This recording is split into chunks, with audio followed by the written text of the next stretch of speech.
2014 के बाद आज़ादी के जंग के नायक और आज़ादी के जंग के प्रतीकों को ख़त्म करना, मानो उनसे नफ़रत करना, चाहे संविधान हो चाहे देश का तिरंगा हो, ये लगातार हम देखते आए हैं। विशेषकर पंडित जवाहरलाल नेहरू, देश के पहले प्रधानमंत्री, जिन्होंने अपनी ज़िंदगी के 11 साल से ज़्यादा जेल में बिताए हैं देश के आज़ादी के लिए। उन्होंने देश के आज़ादी की जंग लड़ने के लिए एजेल एक कंपनी, मीडिया कंपनी का फॉर्मेशन किया था, जिसका काम केवल मीडिया के लिए था, अखबार छपाई के लिए था। 3 अखबार निकलते थे, हेराल्ड इंग्लिश में, नवजीवन हिंदी में और कौमी एकता उर्दू में। उस पेपर ने आज़ादी के जंग में बहुत बड़ा योगदान दिया। मुखपत्र था कांग्रेस का वो, जिसके ऊपर अंग्रेज़ों ने 1942 में बैन लगाया, 45 में बैन हटा। समय के चलते एजेल कंपनी अड़चन में आ गई, नुकसान में आ गई, तो कांग्रेस पार्टी ने 2002 से 2012 तक उसे 90 करोड़ का चेक से लोन दिया। अब ये कंपनी चेक से लोन वापस करने की क्षमता में नहीं थी, क्योंकि ये 90 करोड़ पैसा कर्मचारियों के, पत्रकारों के सैलरीज़ के लिए, उनके वॉलंटरी रिटायर स्कीम के लिए, प्रोविडेंट फंड के लिए, ऐसे सारी चीज़ों के लिए खर्चा की गई। अब दुनिया में एक कोड है, हिंदुस्तान में भी चलता है, वो ये बैंकरप्सी कोड आप सब जानते हो कि डेब्ट टू इक्विटी, कर्जे को शेयर्स में कन्वर्ट करना, जैसे इन्होंने रुचि सोया में किया, वोडाफोन में किया। तो ऐसा ही यंग इंडिया ने वो कर्जा अपने पास ले लिया, 99% शेयर होल्डिंग यंग इंडिया के पास आ गया। लेकिन किसी भी तरह के कोई ज़मीन का हस्तांतरण नहीं हुआ, किसी भी तरह का कोई मनी ट्रांजैक्शन नहीं हुआ, किसी भी तरह से एक पैसा दूसरे पैसे के यहाँ हस्तांतरित नहीं हुआ, क्योंकि यंग इंडिया कंपनी ये नए कंपनी एक्ट के सेक्शन 8 के तहत नॉट फॉर प्रॉफिट कंपनी है, पुराना सेक्शन 25 है। इसमें किसी को डिविडेंड नहीं मिलता, किसी को सैलरी नहीं मिलती, किसी भी तरह का कोई भी फायदा डायरेक्टर्स को मिलता नहीं है, केवल ज़मीन भी बेच नहीं सकते। 6 संपत्तियों में से 5 संपत्तियाँ लीज पर है, जो केवल मीडिया के लिए इस्तेमाल हो सकती है। जब पैसे का हस्तांतरण नहीं हुआ, जब किसी भी चीज़ का कोई पैसा, किसी को कोई प्रॉफिट, कोई मुनाफा किसी को कुछ नहीं हुआ है, तो फिर ईडी का केस यहाँ आते कैसा है। इन्होंने 2012 में कोशिश की थी, जो सिरे से खारिज कर दी थी निर्वाचन आयोग ने।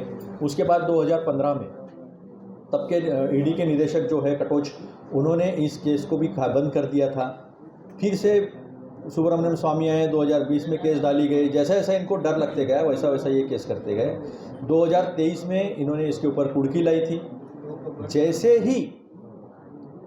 ही गुजरात में कांग्रेस का अधिवेशन हुआ और बापू और सरदार वल्लभ भाई पटेल के आदर्शों को मद्देनजर रखे, उनके नक्शे कदम पर चलकर गुजरात में ही बीजेपी को हराने का संकल्प उस अधिवेशन में हुआ, इनकी बौखलाहट, इनका डर बढ़ गया। इसमें वास्तविकता यह है कि इन्होंने 2021-22 में बड़ी इंक्वायरी की थी।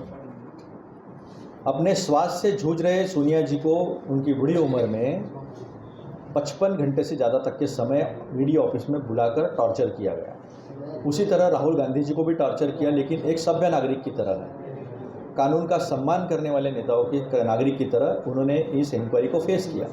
अब इनके पास कुछ होता तो तभी अरेस्ट कर लेते। इनके पास कुछ नहीं है, केवल प्रताड़ना करना, विपक्ष को बदनाम करना और डराने की कोशिश करना। वो ध्यान रख ले, कोई डरने वाला नहीं है और कोई झुकने वाला नहीं है। तो इन्होंने कुड़की कर ली, और कुड़की करने के बाद 365 दिन में आरोप पत्र जो है, जिसे चार्जशीट कहते हैं, दाखिल करना अनिवार्य है।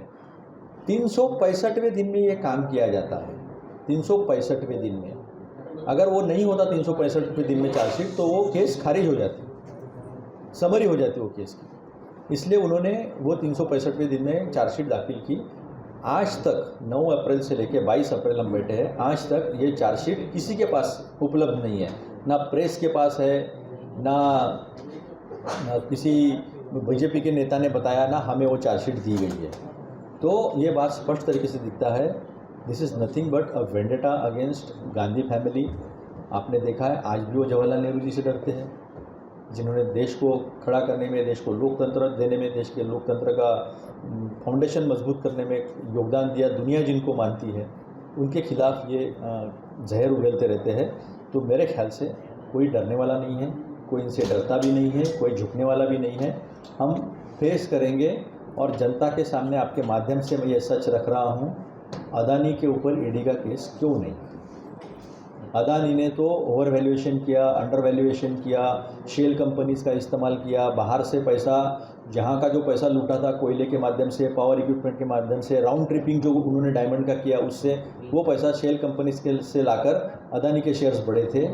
आज देश के मध्यम वर्ग को जिन्हें शेयर मार्केट की तरफ लाया गया, उनको भी लूटा गया, उसके ऊपर एक भी केस नहीं होती, और जहाँ कोई मैटर ही बनता नहीं वहाँ हरासमेंट की जाती, वहाँ तकलीफ दी जाती है। ये स्पष्ट तरीके से आपके माध्यम से हम जनता को बताना चाहते हैं।